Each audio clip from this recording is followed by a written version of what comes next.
Hello, Mountain States. I am here with Shannon Dycus, and we are excited to invite you to Mountain States Faith and Life Forum on February 15th this year.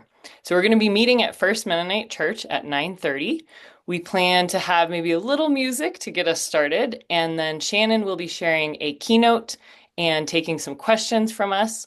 We'll have lunch, and then we'll have workshops in the afternoon to start processing and applying what Shannon is sharing with us.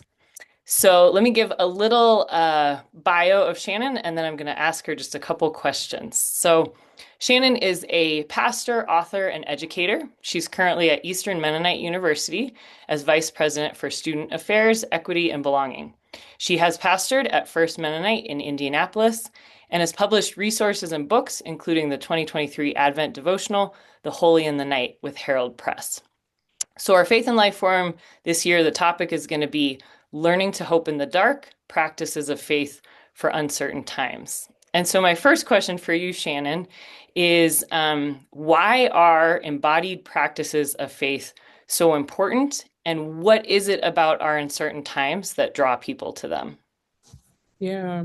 Thank you so much, Amy, for the invitation to be with Mountain States. I'm looking forward to connecting with everybody. I find a lot of energy in thinking and talking about how we navigate our faith in times where we're not always in control and not always certain and don't always have all of the things in the world that we believe is necessary to be great people of faith. And we get to be human and vulnerable and make mistakes and ask ourselves, where is God in this? And so I get excited about thinking about what does it mean to be fully human in the ways that we are, in the ways that we are fragile and frail, and get to be honest about that, and then pay attention to our bodies. I think one of the opportunities in our faith right now is to really bring what we feel in our bodies together with our faith. And hasn't always been a part of the conversation to actually feel and know and talk about our bodies as we think about our faith. And I think these times, our invitations to faith in deeper ways give us opportunities to do that as we say, where are we? Who are we? And how do we keep walking in the places where we find ourselves? Yep. Great, thank you.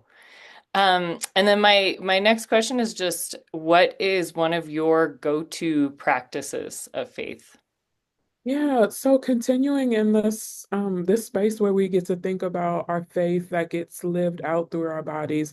One of my favorite practices that I actually integrate into my last book, the Advent devotional, is breath prayers. Breath prayers is an ancient practice that comes to us as a reminder of how we first receive the Spirit of God into our bodies, but then how we continue to tap into mindfulness and regulation of both our neurons and our energy and all of the ways that we can pay attention to how we want to be in a moment or in a space. And our breath helps us to do that, helps us to ground us in that. And so I talk about just in my regular day, sometimes I put it on my calendar to take 2 minutes and do a breath prayer so that I can slow down, feel my breath, remind myself of the words that are important to me and the words that ground me. Doing that with inhales and exhales as we think about different phrases that invite us to the work of the Spirit in us already. One of the breath prayers that I offer in day 29 of my book, where we talk about how the grace of God finds us in all of the places where we need it and where we even don't expect it. And the breath prayer at the end of that day invites an inhale that says, God offers grace, and we exhale for all of our needs. Mm. And just a simple reminder that God's grace is around us for all the things that we need. Mhm. As I think about being with Mountain States and celebrating our faithfulness in this time and the ways that we get to think about that together, I'm drawn to a piece that I offer in this book as well that talks about how we are invited to breathe deeply, pulling from the Psalm 122, where where the psalmist is saying, I was glad when they said to me, let us go up to the house of the Lord, and our feet are standing within the gates, O Jerusalem. And I talk about some of the context in the Hebrew here that invite the idiom of going up to Jerusalem was actually a physical going up, a climbing up of a mountain. And this phrase is so familiar to me. This was one of the phrases that was a part of my growing up in the church that I grew up to. We always started with, this is the day of the Lord, let us go into the house of the Lord. And so it's a very familiar phrase, but we hear it newly when we think about rising to the top of the mountain, which was 2,500 feet above sea level. So thinking about both the literal and the symbolic words that are present there, and thinking about the practices that are held there. Some of the stories around this include praying and singing as people are going up. And so there's this ascending that's happening. There's this singing and this praying. So people are talking as they're breathing hard and walking up, and this invitation to feel more of the spirit in their lungs.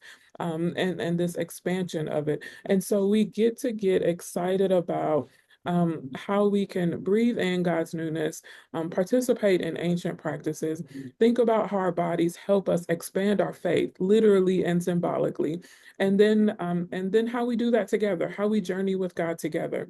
So I'm looking forward to sharing more about this story and others. And I end this day in the book with a breath prayer that inhales, God is with me, and exhales as we journey together. God is with us as we journey together. As we turn together. Amen. Thank you. Amen.